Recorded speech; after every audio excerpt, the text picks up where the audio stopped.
नमस्कार, आदाब, सत श्री अकाल। लाइव नेशन 7 में आपका स्वागत है। मैं शादाब मलिक। अगर अभी तक आप लोगों ने हमारे चैनल को सब्सक्राइब नहीं किया है तो ज़रूर सब्सक्राइब कर लें। बीएसएससी ने एक नोटिस जारी किया है और उस नोटिस में फिर एक बार बीएसएससी ने अपनी गलती मानी है। क्या है ये मामला, हम आपको बताएंगे। पहले हम साल 1970 में आई एक फिल्म नया रास्ता का एक गाना याद करेंगे। और ये गाना जिसे लिखा साहिर लुधियानवी ने था, गाया मोहम्मद रफ़ी ने, और ये जो गाना है वो फिल्माया गया था मशहूर कलाकार बलराज साहनी पर। इस फिल्म के म्यूज़िक डायरेक्टर थे एन दत्ता और ये गाना था मैंने पी शराब तुमने क्या पिया आदमी का खून। तुम पियो तो ठीक हम पिए तो पाप, तुम जियो तो ठीक हम जिए तो पाप, तुम कहो तो सच हम कहें तो झूठ, तुमको सब है माफ़ जुल्म हो कि लूट। आप सोच रहे होंगे कि मैं इस गाने का जिक्र क्यों कर रहा हूं, क्योंकि ये गाना वैसा ही है जैसा बीएसएससी कर रहा है छात्रों के साथ। बीएसएससी अगर कुछ करता है, कोई गलती करता है, तो उस गलती को एक नोटिस जारी करता है और उसमें अपनी गलती को मानते हुए वो एक नया नाम जारी कर देता है, एक नया रोल नंबर जारी कर देता है। और जब छात्र फॉर्म भर रहे होते हैं और फॉर्म भरने के दरमियान अगर छात्रों से कोई गलती हो जाए तो उस गलती की कोई माफ़ी नहीं होती। उस गलती को ठीक करने के लिए उसे मौका मिले या नहीं मिले, ये सब कुछ डिपेंड करता है बीएसएससी पर। और अभी हाल में एक मामला सामने आ रहा था उर्दू अनुवादक का। उर्दू अनुवादक यानी उर्दू ट्रांसलेटर की वैकेंसी आई थी, जिसको फॉर्म भरने में कई लड़कों ने, जब हम आयोग जा रहे थे तो जाने के क्रम में कई बार कई छात्रों से हमारी मुलाकात हुई जो एप्लीकेशन लेकर आए हुए थे। उनका कहना था कि जब वो फॉर्म भर रहे थे तो उनसे गलती हुई और उन्होंने फॉर्म भरने के जगह पर जो मोस्ट बैकवर्ड क्लास है वो एक्सट्रीम बैकवर्ड क्लास की जगह पर उनसे गलती हो गई, जिसकी वजह से वो उसे सुधारना चाहते हैं। मगर ऐसा कहा गया आयोग की तरफ से कि जिन्होंने इस तरह की गलती की है उन्हें आरक्षण का लाभ नहीं मिलेगा और वो जनरल कैटेगरी में काउंट किए जाएंगे। यानी वही जो गाना है कि तुम कहो तो सच हम कहें तो झूठ, तुमको सब है माफ जुल्म हो के लूट, हम पिए तो पाप तुम पियो तो माफ।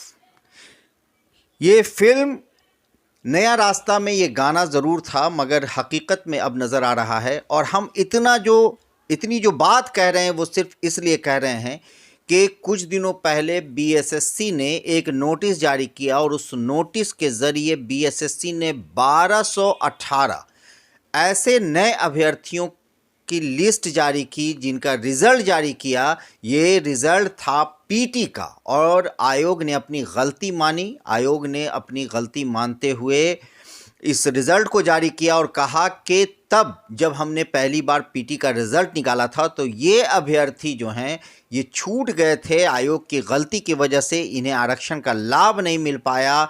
इसमें से कुछ लोग हैं जो ओवर एज हो रहे हैं, ऐसे लोगों का लिस्ट जारी किया गया। उसके बाद में मेंस की परीक्षा 18 अक्टूबर को हुई, 23 अक्टूबर को उनका फिर से रिज़ल्ट आया और उसे लेकर अब फिर काउंसलिंग की जहां छात्र आवाज़ उठा रहे हैं वहां ये इन लोगों का लिस्ट जारी किया गया कि इनकी जो है इनकी टाइपिंग शॉर्ट हैंड की इनकी परीक्षा ली जाएगी। साथ ही जो शारीरिक, अब कैटेगरी के लिए 31 अक्टूबर को एक और नोटिस जारी किया गया जिसमें कैटेगरी वाइज उनके ग्रेड के हिसाब से उन्हें अलग अलग जो जिनके लिए फ़िज़िकल है उनका फ़िज़िकल के लिए लिस्ट निकाला गया, जिनको टाइपिंग करना है, जिनको शॉर्ट हैंड करना है, वो सब। और इसी में आयोग ने एक नोटिस में नीचे जो हम आपको बता रहे हैं वो एक अपनी गलती मानी और लिखा कि 31 अक्टूबर 2021 को उक्त पद हेतु प्रकाशित सूची में त्रुटिवश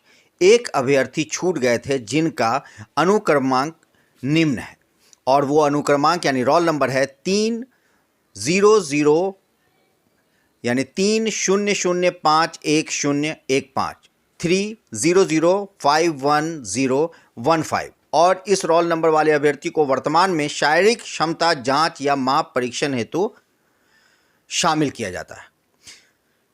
आयोग ने बड़ी आसानी से ये बात कह दी कि ये आयोग के गलती से ये छूट गए थे छात्र, ये मार्च में रिजल्ट आया था।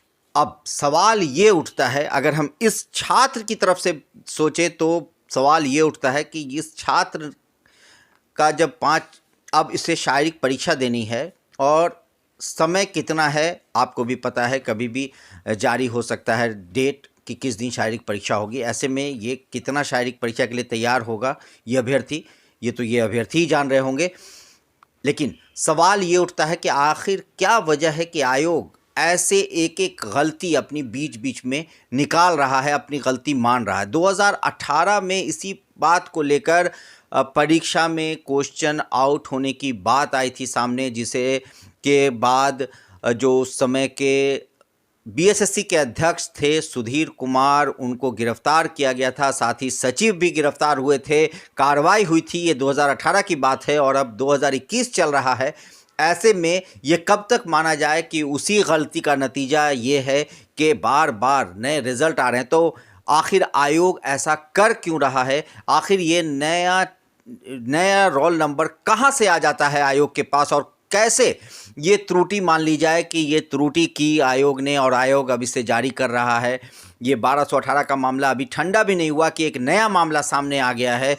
भले ही ये एक अभ्यर्थी हैं, मगर ये बड़ा सवाल आयोग से उठ रहा है कि ऐसी गलती आखिर कब तक आयोग दोहराता रहेगा। ये 2014 की वैकेंसी है, 8 साल होने जा रहा है, 2021 समाप्ति की तरफ है और अभी तक आप रिजल्ट जो अब तो ये नया रिजल्ट भी नहीं है, ये जो एक अभ्यर्थी हैं ये उस पुराने रिजल्ट मेंस रिजल्ट में छूट गए थे, जिस मेंस रिजल्ट को बीएसएससी ने मार्च में जारी किया था। तो ये सवाल एक बड़ा सवाल है कि आखिर क्या कारण है कि बीएसएससी ऐसी गलती कर रहा है और सरकार उसे ऐसी गलती के बावजूद आयोग से ये सवाल नहीं पूछ रही कि आखिर ऐसी गलती क्यों हो रही है और इसके लिए जिम्मेदार कौन है, क्योंकि ये भविष्य तय कर रहा है उन छात्रों की जो 2014 में जिन्होंने फॉर्म भरा।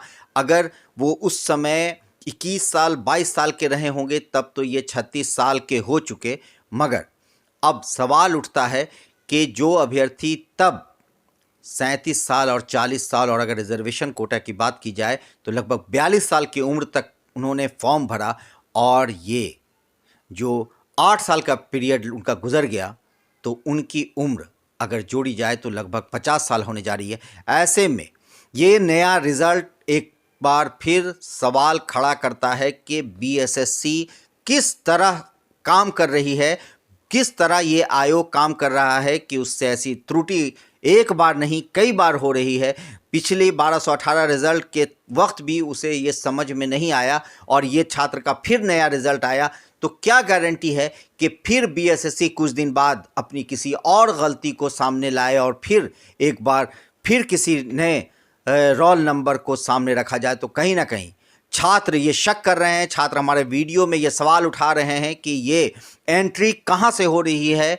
छात्रों की ये नई एंट्री कहीं ना कहीं शक के दायरे में खड़ा करती है बीएसएससी को, और ये शक कर रहे हैं छात्र, ये सवाल पूछ रहा है अभ्यर्थी, और ये सवाल है सरकार से भी कि सरकार आयोग पर क्यों नहीं अपना सवाल कर रही है और उनसे जवाब मांग रही है।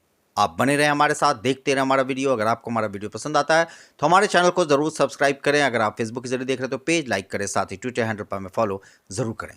धन्यवाद।